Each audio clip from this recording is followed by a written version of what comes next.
Good morning, my dear students. Now we will see from this history chapter 2, nationalism in India, the limit of civil disobedience movement. Okay, the points, the limits of the civil disobedience movement. Okay, from this point we will be discussing, okay, how it was limit. Okay, so listen, dear my students. Though the various groups had come along with the Congress to participate in the civil disobedience movement. Okay, you have seen that last class also I have said you. Okay, it may be the rich peasants, or it may be the poor peasants, or it may be the businessmen, or it may be the women. Okay, they are the social groups. Okay, not only that one, there are many other groups also there. They had come along with Congress to participate in the civil disobedience movement. But you can see that there were many who were not moved by the abstract. Means in our country there was demand of Swaraj, the concept of Swaraj. Okay, but among some of the groups you can see that some were, okay, they were not moved by the abstract. Means they were blocking, okay, the path of Swaraj. Among that one, let us deal about these two groups. One is untouchables.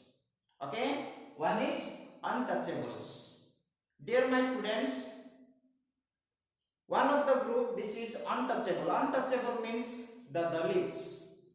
Okay, they did not actively participate in the movement. Got my point? These untouchables or the Dalit, they did not actively participate in the movement. Means they have demanded, okay, they have demanded reservation seats and separate electorate. And second thing we can see that, okay, in 1930s, okay, they began to call themselves the Dalit or oppressed. That's why you can see that Dr. B.R. Ambedkar, the leader of Dalits, okay, formed an association, okay, in 1930. That was the Depressed Classes Association. The Depressed Classes Association. Dear my students, here we can see that even though the Congress did not raise the issues of Dalit, but they did so. Why? There was reason also behind that one. What is the reason? They were not interested in offending the high caste, that is the Hindus. And you can see also here, it was the Mahatma Gandhi who declared that it is not necessary to include the, okay, means it is necessary to include the untouchable in the movement for achieving the independence. Okay, it was thought by the Gandhiji and it was declared by the Gandhiji. And he also once said that the Swaraj would not come for 100 years if the untouchability was not eliminated. Okay, there should be elimination of the untouchability. Then only in our country, okay, independence can occur. And you can also see that Gandhiji called them, okay, Gandhiji called them untouchables, means the Harijans or the children of God. Dear my students, you can see that they are the one of the groups. Among that one I have said you about the untouchables. Okay, how they were obstructed, okay, the concept of Swaraj to bring the independence in our country. And there are other group, we can see that among that one second group we will see that Muslims. Okay, and before that one, let me tell you one more things. That is, you can see that Dr. B.R. Ambedkar. Okay, he was class, okay, with Mahatma Gandhi. Okay, when that one at the second round conference by demanding the separate electorate of Dalits. Okay, you know that one. I have said you before. This untouchables leaders or the Dalit leaders, Dr. B.R. Ambedkar, he was demanding what is that one? The reservation seat and separate electorate. Okay, that's what happened at the second round conference.